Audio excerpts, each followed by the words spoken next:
So you want to get into project management? There's a number of things that you can do right now. Number one, begin studying. You got to understand the 5 process groups of project management and the 10 knowledge areas.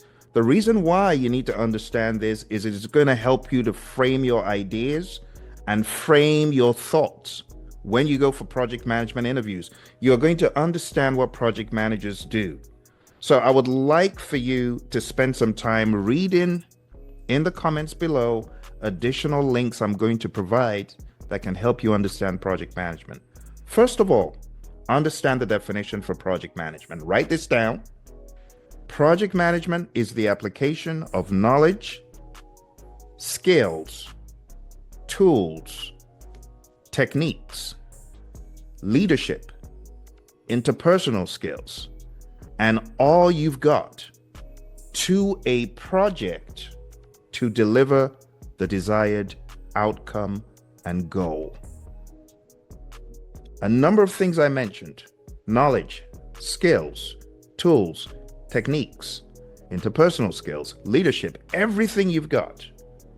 You apply that to a project. You apply that to the tasks within the project to get an outcome.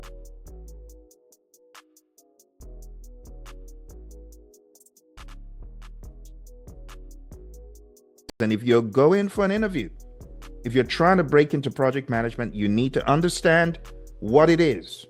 Okay? So project management is applying knowledge, skills, tools, techniques, leadership, interpersonal skills, communication, everything you've got, the grit, the determination. You are applying that to project activities, to the project as a whole, to achieve the project's definite chief aim, the outcome. So who is working on the project? A team of people. It could be you and one developer. It could be you and 5 engineers. It could be you and 3 food service engineers who understand the realm that you're working in. You see, projects could exist in different realms. Just like I've worked in different industries. I've worked in healthcare. I've worked in engineering. I've worked in gaming. I've worked in pharmaceutical. And a project is a project in that it has these traits all across. A project is temporary. It's unique. It is progressively elaborated, which means as you proceed, you uncover more about the project. It is progressively expanded upon to really understand what needs to be done to get to the definite chief aim. Some projects are very simple and you already see everything up front in the beginning, but a lot of other projects are progressively elaborated, which means it's like a journey. And as you move, you realize, oh, well, to do this, we need to do that. To do this, we need to do that. And you are uncovering it as you proceed all through the timeline. So if you want to get into project management, first of all, understand what a project is. It is a temporary endeavor that you undertake to deliver a unique product, service, or result. I'll say that again. A project is a temporary endeavor, has a beginning and an end, and you undertake to achieve a unique product, service, or result. So when you hear me say definite chief aim, I mean the ultimate result, the key thing that the customer is looking to achieve from the project. So if you want to get into project management, spend some time absorbing these definitions because it will help you. Now, we move into the 5 process groups. Get a pen and paper. There are 5 groups of things we do in project management. Number 1, we initiate. Initiating means we authorize the project by getting the authorization from on high, from senior management in a firm. So initiating means you are receiving formal authorization to carry out the project. It means the project is authorized. You, the project manager, you are also authorized. So when we talk about developing a project charter to authorize the project, we mean creating a document that says, this is the project, this is the high-level information of the project, summary level. This is the project manager. This is what we're trying to achieve. This is the timeline. This project is going to run from December 2024 to June 2025. Here's the high level scope. We want to achieve 1, 2, 3, 4. These are the objectives, and here's the budget. High level stuff. And a project charter could be customized, but at a high level, it authorizes you, the project manager, to apply resources to the project, to run the show, right? To be that anchor point on the project. And like I said, the project charter is written by senior management. It could be someone we call a project sponsor that signs off on the charter. But pay close attention, because this is the beginning. Without the authorization, you don't have a project. So initiating is where you authorize the project. And when I say you, I mean the organization, because you, the project manager, you don't have the authority to authorize the project. You can't authorize yourself. Doesn't make sense, right? It comes from senior management, tapers down, you get the project charter, and it authorizes you. And then you begin to identify who could a project affect?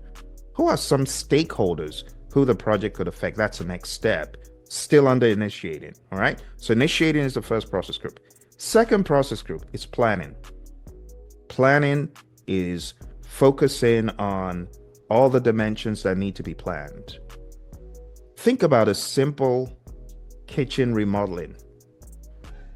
Let's say you have the authorization to do that. You've discussed with your family members and they say, yeah, let's go ahead and do that. That's like authorization.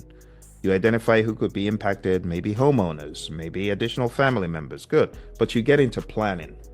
And planning is where you think about the scope, the schedule, the cost, the quality, the resources, communications, risk, procurement, stakeholder. Did you get all that? Number one, scope.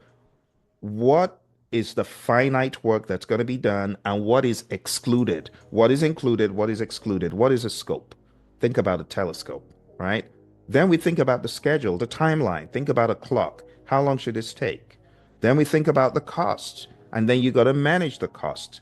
And the analogy is a wallet. Just have in your mind a wallet, right? Then we think about the quality. What will make this fit for use? Are there any scenarios that come to mind that will make this not fit for use? Let's pinpoint those and let's really define what will make this a quality job, and let's manage to that. Then we think about resources. Maybe you're hiring someone from outside, of course, a vendor, and that vendor meets certain standards, so they become a resource, a team that you're working with on the project. Maybe some family members are also team members in that they are monitoring, they are helping, they are fetching whatever that team from outside needs. Then we think about communications. Let's communicate what's going on the project. Then we think about risk. What could go wrong that could derail the project? Well, let's plan for those things, and let's plan to either avoid them or reduce the impact of them, or to transfer that to a third party, like insurance, right? When you purchase insurance, or when you insure your seller or contractor has performance bonds, it's better for you, because if something happens that's untoward, at least the insurance takes care of that in terms of the monetary impact. But if they don't have bonds and performance bonds, and you don't have homeowners insurance, and then you're in trouble. So when you think about risk, you got to think about what could go wrong that could impact the project. But you can also think about what could go right. Are there any opportunities that you're missing? So these are thoughts you need to have. Like, imagine you're bringing in a vendor, a contractor to your home to do this. Maybe there's an opportunity that they could do additional work for less since they're already there.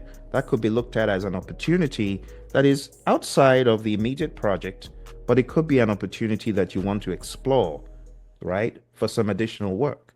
Then we talk about procurement. Procurement is the process of getting what you need from outside of the firm. So getting this contractor on board, going through the contract scenarios, signing a contract or an agreement, that is procurement. So procurement comes into play when you are getting what you need from outside of the firm. And last but not least, we have stakeholder management. And stakeholder management is where you are effectively engaging anyone who could be impacted by the project. Family members who are not immediately available, bringing them into the discussions, the conversation, so on and so forth. Does all that make sense? So I talked about scope, schedule, cost, quality, resources, communications, risk, procurement, and stakeholder. So when I think about quality, I think about a rosette that shows quality. When I think about resources, I think about a backhoe, group of people. So there's human equipment, material supplies, and facilities. When I think about communication, I'm thinking about a phone, a smartphone. Just use an object to tie the image of the object back to these areas of knowledge. It helps. Then I think about risk and I think about dice, right? Because that's an element of chance when you think about dice. And then when I think about procurements, I just think about a contract being signed, just have an image of a contract. And then for stakeholders, just have an image of a group of people, all nicely dressed, corporately dressed, your stakeholders, your customer. Last but not least, we have something called integration that wraps it all up into one pretty bow. And integration is making sure that all the project is moving along in a cohesive whole. I just showed you the 10 things that you need to be aware of if you're breaking into project management. Your 5 process groups, but I've just shown you the 10 knowledge areas. So I started talking about scope, but I ended with integration because integration weaves everything together in one cohesive whole. So integration, scope, schedule, cost, quality, resources, communications, risk, procurement, and stakeholder. These are areas in project management that you need to be aware of. If you're looking to break into project management, you need to understand the lingo of these areas, the discussion. Now, what I've shown you is just the beginning, but there's a lot more. And if you really want to dig deep into project management, I want to invite you to study with me. It's called The Art of Project Management. The Art of Project Management. You can study with me right now by looking for my course on Udemy. If you already have a subscription to it and you've got all these courses you can take, look for The Art of Project Management and you'll be able to take that course, because in that course, I go into details in project management, traditional, agile, also go into Microsoft Projects to give you an idea of how a scheduling tool works. And I'm also going to be adding more and more content to that course. So if you want to learn more about project management, I am inviting you to look for a link to The Art of Project Management below, or simply go to art.hpmexam.com, art.hpmexam.com. Now, what is this going to do for you? When you go into this course and you at least have a certificate that says attended this course on Udemy, it at least gives you some leverage when you are going for interviews, so you're not flying in blind. I know you don't have a PMP or a CAPM, but you are beginning to get the knowledge and you can speak to these things in interviews, because the honest truth, there are tens of millions of jobs for project managers all around the world, but not everyone is PMP or CAPM certified. So there's a chance you might just get an opportunity that is not looking for a credentialed project manager. If you're able to demonstrate your knowledge and your understanding of project management, 5 process groups, 10 knowledge areas, and all the intricacies which I share in The Art of Project Management, you can put your best foot forward. Okay? We're talking about 7 to 8 hours of study. You're going to learn a lot. I advise you to position yourself with some knowledge going for the interview, and I wish you all the very best. art.hpmexam.com. You take care. I look forward to hearing good news of your success as you try to break into project management. Bye for now.